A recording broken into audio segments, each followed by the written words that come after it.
প্রচুর মাছ ধরছে, সেটা দেখতে পাচ্ছেন।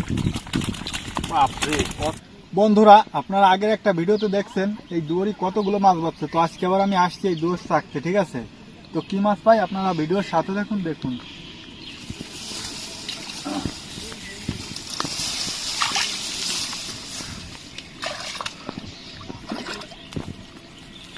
তো বন্ধুরা, এই জায়গা হলো দুয়ার, এটাকে আমাদের আঞ্চলিক ভাষায় দুয়ার বলে, ঠিক আছে? তো এটা আমাদের কি মাছ আছে, মাছ আছে, এটা নড়াই ফেলতেছে, প্রচুর মাছ ধরছে, সেটা দেখতে পাচ্ছেন। বাপরে, কতগুলো মিনার কাপ মাছ!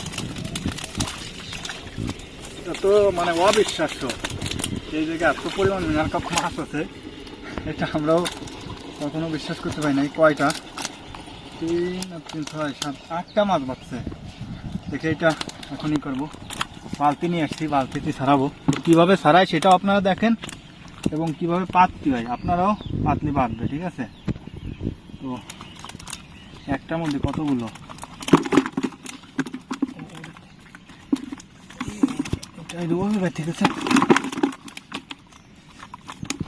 অবিশ্বাস্য বাধা পাচ্ছে, মানে কল্পনাও করা যায় না যে একটাই এতগুলো, ঠিক আছে? এবার এটা দেখেন কীভাবে বাঁধি আর কীভাবে পাতি, পাতাটাও আপনারা দেখবেন, তা নাহলেই ঠিক মতো না পাততে পারলে মানে বাঁধবে না মাছ। এটা মেইন হলো বিষয় হলো এইটা, ঠিক আছে? আমাদের এইখানে এটা হলো কই দুয়ার বলে আমাদের আঞ্চলিক ভাষায়। তো এটা মেইন হতো কই মাছ বাঁধে, 10 মিনার কাপ মাছ বাঁধছে। এটা একটু সমস্যা হয়েছে, ঠিক করে আনলাম, ঠিক আছে? কারণ তো আগামী দিন বাঁধবে না।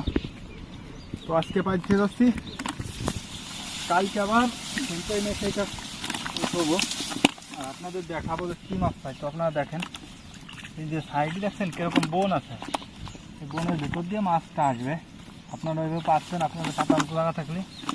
আর এই দেখবেন এর মাথার দিকে বন আছে নাকি, তাহলে হয়তো মাছ ঢুকবে না, ঠিক আছে? এই বনটা হারাই দিয়া পাঠিয়ে দিলি সুন্দর করে। তো বন্ধুরা, এই ছিল আজকের ভিডিওটি ভালো লাগলে সবাই লাইক দিয়ে পাশে থাকবেন, এবং আপনার যদি কোনো মতামত থাকে সেটা কমেন্টে বলবেন।